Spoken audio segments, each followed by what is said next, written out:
Elizabeth Griffin, the Black Romance Writer, and welcome back to my channel. Today, I invite you to spend 10 minutes with me talking about one of my favorite subjects, which is writing, creative writing.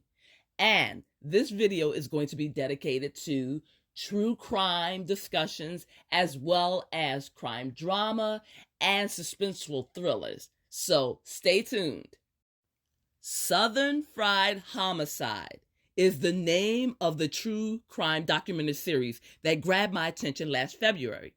I was stuck home sick, recovering from COVID-19, the virus.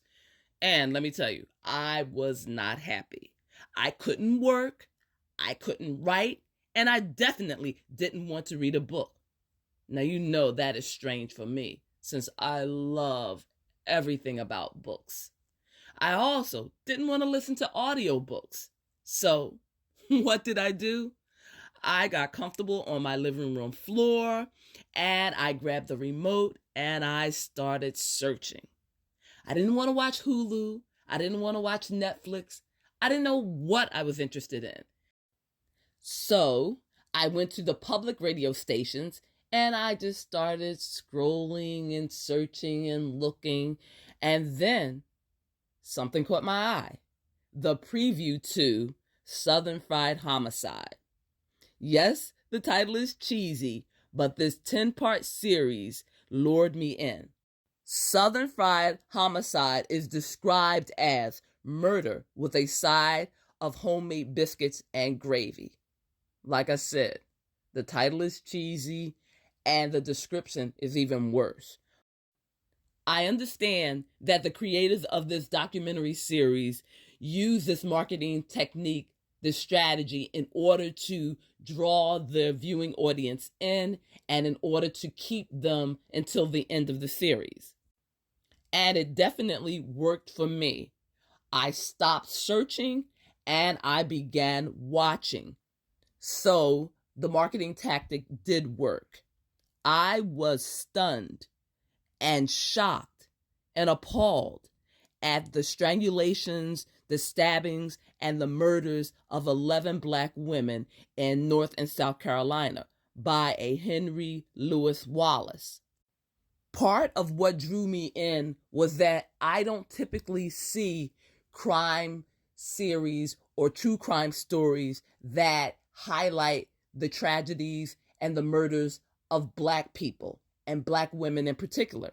So even though I was mesmerized and I watched and I felt a special kinship to these women because I worked in some of the fields that these women worked in, and I won't give you any spoilers. I won't spoil this series for you in case you choose to go and watch it. However, as I said, occupied some of the same jobs that these women had. I remember being their age and being young and full of life. And so this struck a familiar chord with me.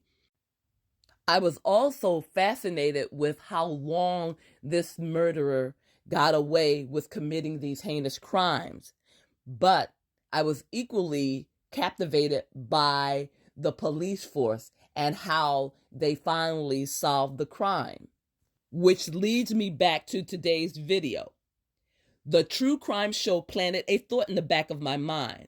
I didn't know it at the time, but I have been thinking about what it takes to write a successful crime drama or suspenseful thriller.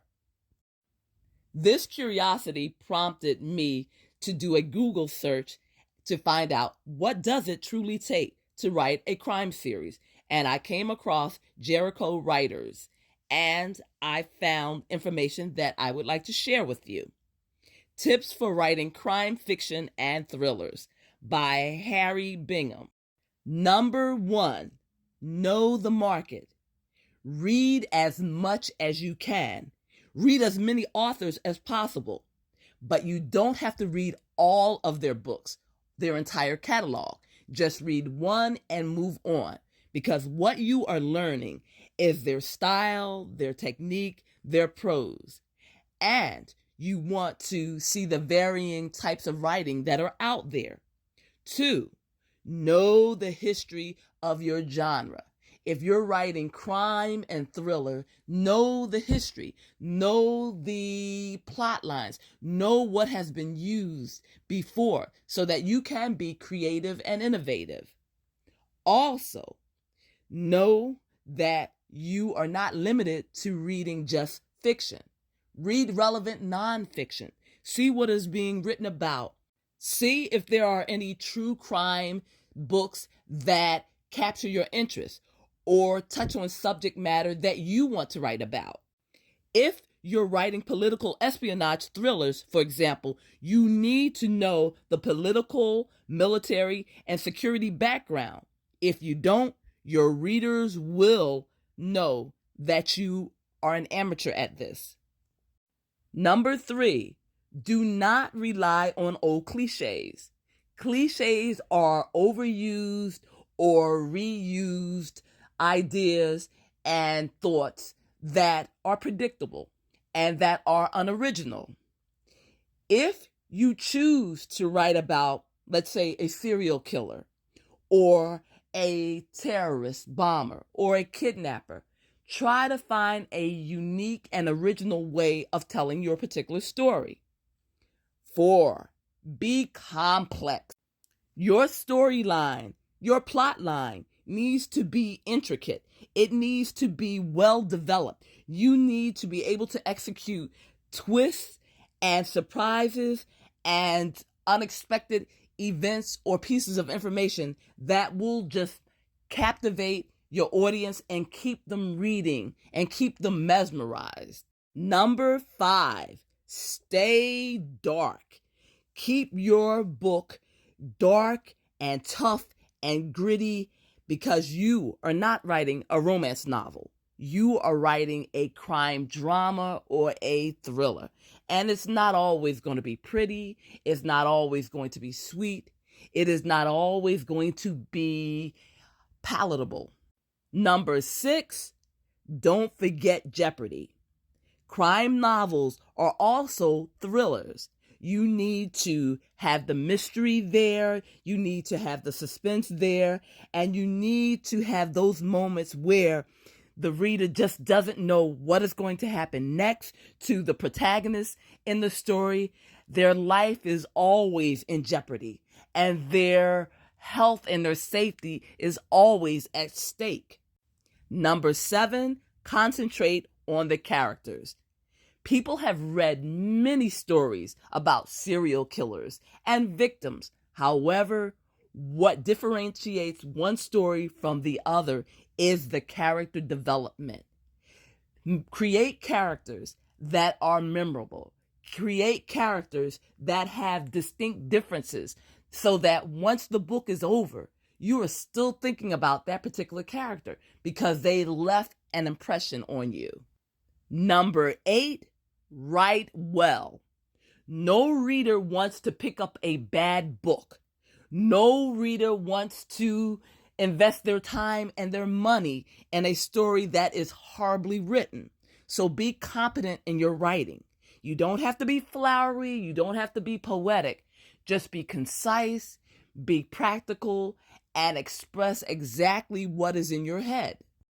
Number 9, be economical.